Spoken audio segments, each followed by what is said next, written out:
Assalamu alaikum, welcome to Medical Globe e-learning. You are listening Sara Naeem.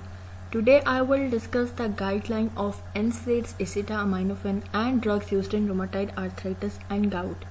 I am sharing this guideline from Mini Kitson Pharmacology 12th edition. So let's start. This is chapter number 36 of Mini Kitson. It is a very important chapter. From this chapter there must be one SCQ and 6 MCQs in your paper.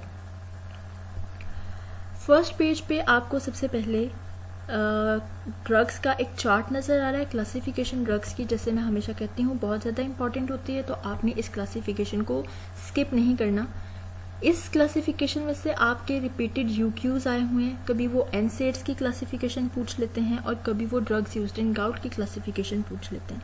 तो ये classification आपने कभी भी skip नहीं करनी. इस chapter की एक एक लाइन इंपॉर्टेंट है. इवन अ सिंगल लाइन भी स्किप करने का मार्जिन आपके पास नहीं है. सबसे पहले हम स्टार्ट करते हैं aspirin and other non selective NSAIDs. NSAIDs का छोटा सा टॉपिक है जो कि आपने मिनी किट्सिंग से करना है.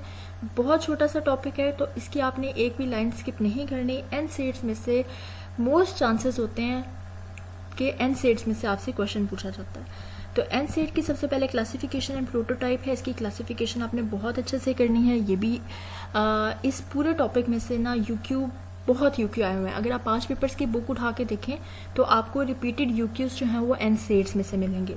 अब एनसेड्स में से पूछा क्या जाता है? एनसेड्स का मैकेनिज्म ऑफ एक्शन. कभी वो एस्पिरिन का मैकेनिज्म ऑफ एक्शन पूछ लेते हैं या कभी वो अदर एनसेड्स का मैकेनिज्म ऑफ एक्शन पूछ लेते हैं. तो मैकेनिज्म ऑफ एक्शन बहुत ज़्यादा इंपॉर्टेंट है. फिगर 36(1) आप इसको एक नज़र देखें सिर्फ अपने कॉन्सेप्ट्स क्लियर करने के लिए. तो ये फिगर इंपॉर्टेंट है, ये आपने करनी है. ये MCQ बनता होता है कि LTC4, D4 और E4 जो है ये क्या कराते होते हैं. तो ये मैंने अपनी डॉक्यूमेंट्स में भी इनको मेंशन कर दिया. इसके बाद इसके इफेक्ट्स हैं. इफेक्ट्स भी इसके यूक्यू में आए हुए हैं. फार्माकोकाइनेटिक्स एंड क्लिनिकल यूजेस, ये भी इसका यूक्यू में आया हुआ है.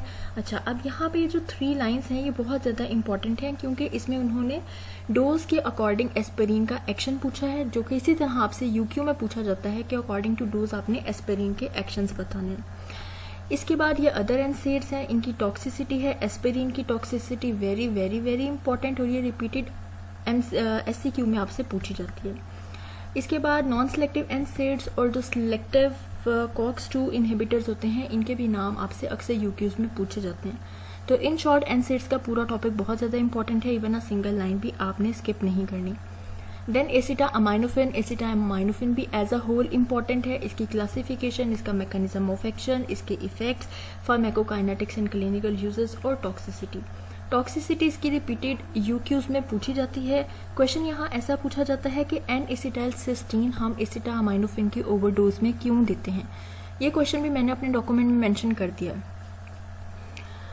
अब एक क्वेश्चन इस तरह पूछा जाता है कि tabulate the differences between aspirin and acetaminophen. तो आपने एस्पिरिन और एसिटामाइनोफेन में डिफरेंस बताना होता है.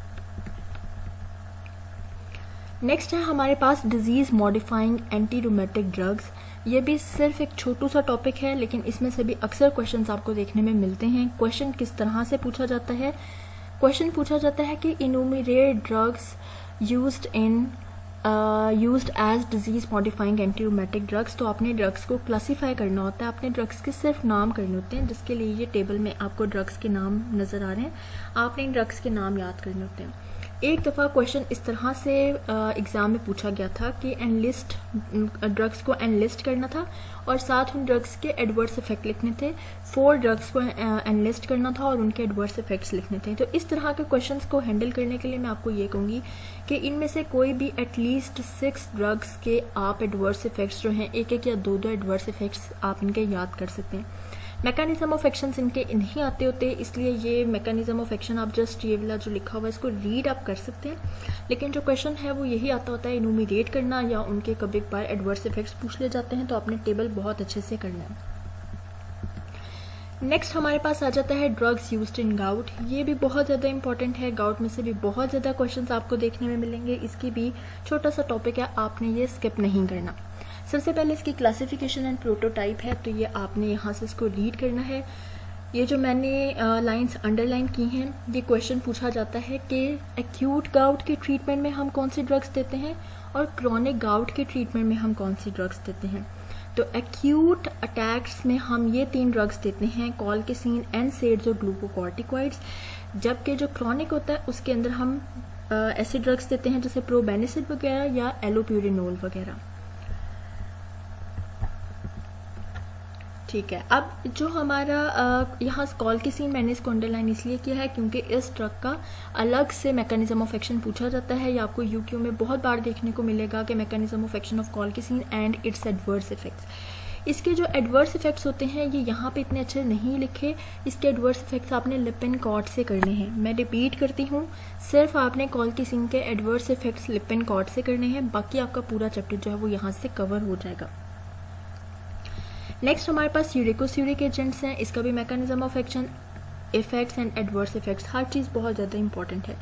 ये जो मैंने इफेक्ट्स को अंडरलाइन किया है, मैंने इसलिए अंडरलाइन किया है कि लास्ट ईयर प्रॉफ में क्वेश्चन आया था कि हम जो यूरिकोस्यूरिक एजेंट्स होते हैं इन्हें हम वीक एसिड्स के साथ क्यों नहीं देते। तो इसकी रीज़न यहाँ पे लिखी है कि क्यों नहीं देते, क्योंकि उनकी सेक्रेशंस को इनहिबिट कर देते हैं। तो ये एमसीक्यू में भी चीज़ पूछी जाती है और लास्ट ईयर ये यूक्यू की फॉर्म में ये चीज़ पूछी गई थी आप लोगों से। तो ये इंपॉर्टेंट है, इसलिए ये आपने बहुत अच्छे से करना है। नेक्स्ट हमारे पास जेंथीन ऑक्सीडेज इनहिबिटर्स हैं। जेंथीन ऑक्सीडेज इनहिबिटर्स के आपको नेम आने चाहिए, मैकेनिज्म आना चाहिए, इफेक्ट्स एंड टॉक्सिसिटी आनी चाहिए। नेक्स्ट इसके एमसीक्यू है। एमसीक्यू जैसे मैं हर वीडियो में कहती हूँ कि आपने कभी भी स्किप नहीं करने, ना मिनी कैटसन के और ना ही लिपिन-कॉर्ट के। एमसीक्यूज आपने हर चैप्टर के लाजमी करने होते हैं विद डिस्क्रिप्शन। इसके अलावा फर्दर एमसीक्यूज की प्रैक्टिस करने के लिए आप MBBS 3rd year respective year का जो क्रैक्स है मेडिकल ग्लोब का, आप उसे ज़रूर लें और उसके एमसीक्यूज की ज़रूर प्रैक्टिस करें। Thank you so much.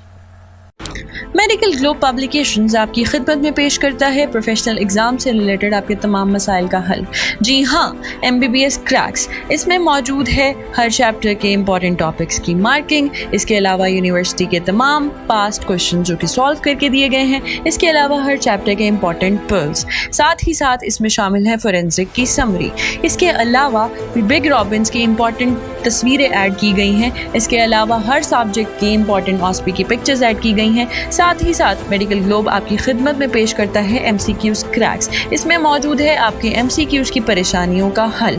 जी हाँ, तमाम की तमाम यूनिवर्सिटी के इंपॉर्टेंट MCQs इसमें ऐड किए गए हैं, जिसमें UHS के अलावा दीगर यूनिवर्सिटीज शामिल हैं। तो अभी इस मौके से फ़ायदा उठाइए और इस बुक को घर बैठे बैठे ऑर्डर करें हमारे दिए गए नंबर पर 0335 66 33 007।